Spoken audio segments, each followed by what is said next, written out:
Welcome all. I am Dr. Shivam Mishra, working as an associate professor in the Mechanical Engineering Department of GL Bajaj Institute of Technology and Management, Greater Noida. I am here with a new session of refrigeration and air conditioning to discuss multi-evaporator systems. In the previous lectures, I had discussed about the single-stage vapor compression refrigeration system as well as the multi-stage vapor compression refrigeration system with the combination of flash gas removal, intercooling as well as the combination of both. So we know that there are many systems where refrigeration is required at different temperatures, such as in a dairy plant or in a typical food processing plant. In a dairy plant, we need to have two different temperatures for the preservation of the milk as well as the production of the ice cream. Similarly, in a food processing plant, we need to have two different temperatures also. So we will take an example of a food processing plant where for the cooling purpose the cold air may be required at two different temperatures.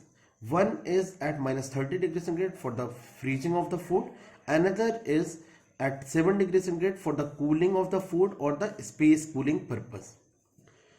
So one alternate to achieve these two temperatures for the different purposes may be use different refrigeration system for both the temperatures. It means that we will use one refrigeration system to maintain its temperature of the food at minus 30 degrees centigrade, and we will use another refrigeration system to maintain the cooling of the food or for the space cooling purpose. But this system to use two different refrigeration system may not be economically feasible because of the high initial cost. Another alternate is to use one compressor and two different evaporators, in which both the evaporators will be operating at the same temperature, that is lowest temperature minus 30 degrees centigrade. So one evaporator will be used for the freezing of the food at minus 30 degrees centigrade, and another evaporator will be used for the product cooling at 7 degrees centigrade. But there are few shortcomings in using this multi-evaporator system. That is, it can be observed that operating the evaporator at minus 30 degrees centigrade when the refrigeration is required at 7 degrees centigrade is thermodynamically inefficient, because we need to preserve our food at 7 degrees centigrade, but the temperature is being maintained at minus 30 degrees centigrade. So due to this, the irreversibility within the system increases and the system becomes inefficient. Another problem is the blockage of the airflow pipe because of the frosting. It means if a liquid is chilled, then it may freeze on evaporator and the moisture content of air becomes too low, leading to the water absorption from the food product itself. So it may result in the frosting of the air pipes as well. So to avoid these shortcomings, we can use multi-stage systems with multiple evaporators. Okay, so the present is the example of a single stage systems with two evaporators, where we can see it uses one compressor, one condenser, two different throttling valves and two different evaporators, maintaining its temperature at minus 30 degrees centigrade itself. So as I already told you that one evaporator will be used for maintaining the food temperature, cooling of the food at 7 degrees centigrade, and another refrigerator will be used for the freezing of the food at minus 30 degrees centigrade itself. Similar, here is the pH curve, pressure versus enthalpy curve for the same schematic system. 1 to 2. 1 to 2 is the single stage compression in a compressor. 2 to 3 is the heat rejection in the condenser. 3 to 4 is the throttling in the throttling valve, expansion in the throttling valve, and 4 to 1 is the 4 to 1 is the refrigeration effect in the evaporators. That is the combination of both the evaporators, evaporator 1 and evaporator 2, because both are being operated at the same temperature, that is minus 30 degrees centigrade. Here the COP of the system may be written as heat absorption in the evaporator 1 plus heat absorption in the evaporator 2 divided by the work input to the compressor, which can further be reduced to the enthalpy form, which is the combination of H1, which is the difference of H1 minus H4. The difference of H1 minus H4 gives the total evaporation effect produced by both the evaporators, and work input to the compressor is given as H2 minus H1, which is the difference of the exit and entry stages of the compressor. Again, in this context, we have few combinations, that is individual evaporators and a single compressor with a pressure reducing valve. So one combination of this is we will use individual expansion valves. The schematic diagram of individual evaporator and a single compressor with pressure reducing valves also using individual expansion valve is given. Here the pH curve is also for the same. Here this system uses two evaporators. We can see here one is producing refrigeration at 7 degrees centigrade and another is producing refrigeration at minus 30 degrees centigrade. Here it is the single compressor, we can see here. This system also uses individual expansion valve, means expansion valves for the individual expansion for valve for both the evaporators. There are two expansion valves and a pressure regulating valve. This is your pressure regulating valve, PRV. The purpose of PRV is for reducing the pressure from that higher pressure to the higher temperature evaporator to compressor suction pressure. Means from here to here it reduces the pressure from higher temperature evaporator to the compressor suction pressure.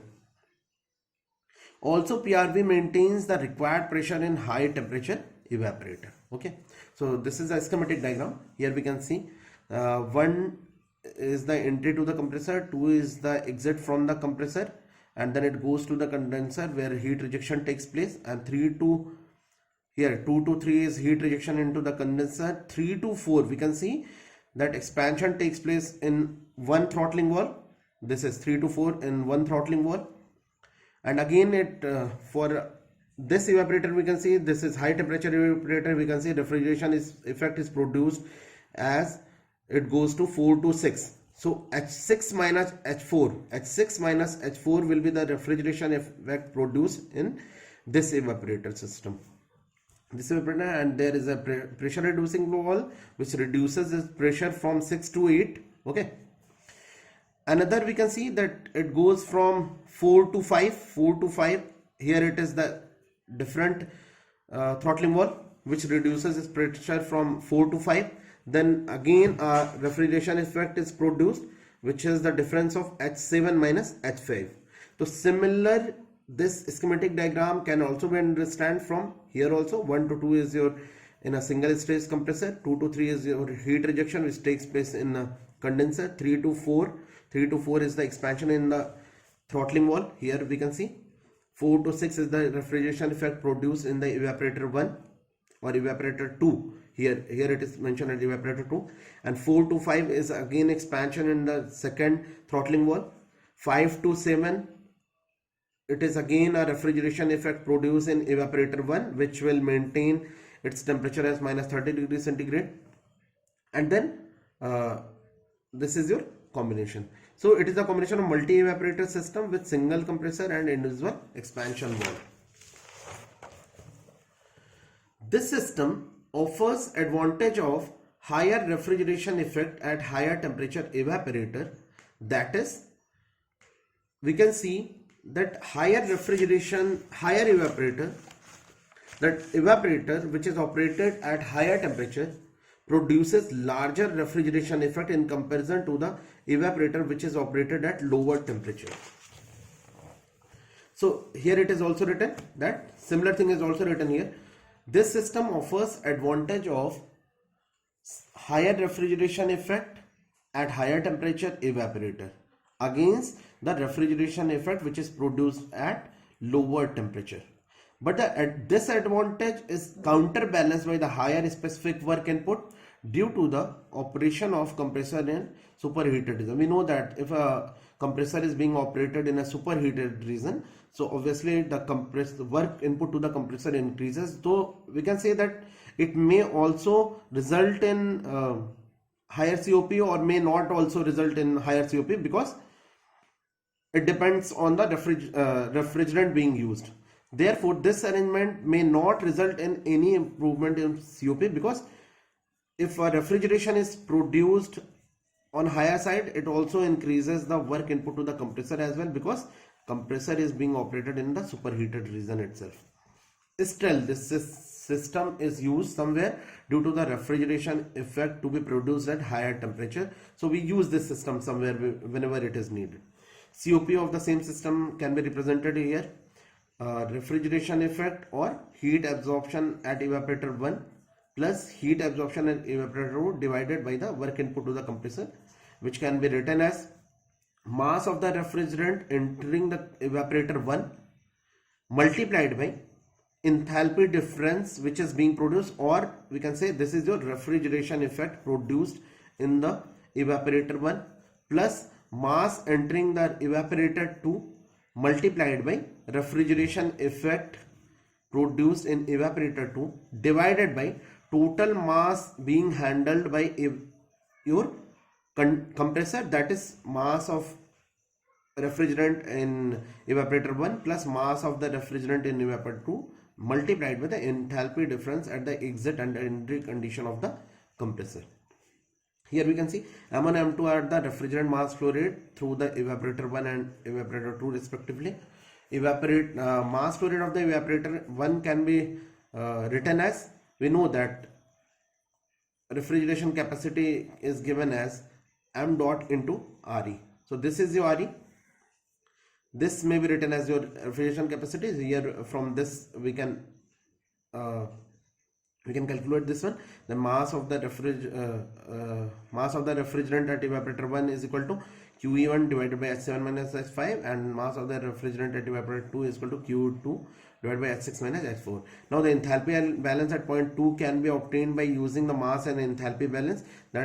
So we can represent H2 as M dot 1 into H7 plus M dot 2 into H8 divided by M1 plus M2. We can have the overall enthalpy at point 2. If the expansion process which takes place in pressure reducing valve is isenthalpic, we can have H8 minus H6. So this system what I discussed today is the combination of individual evaporator and a single compressor with a pressure reducing valve with individual expansion valve. In the next lectures, upcoming lectures, we can discuss the different combinations of this also. Thank you.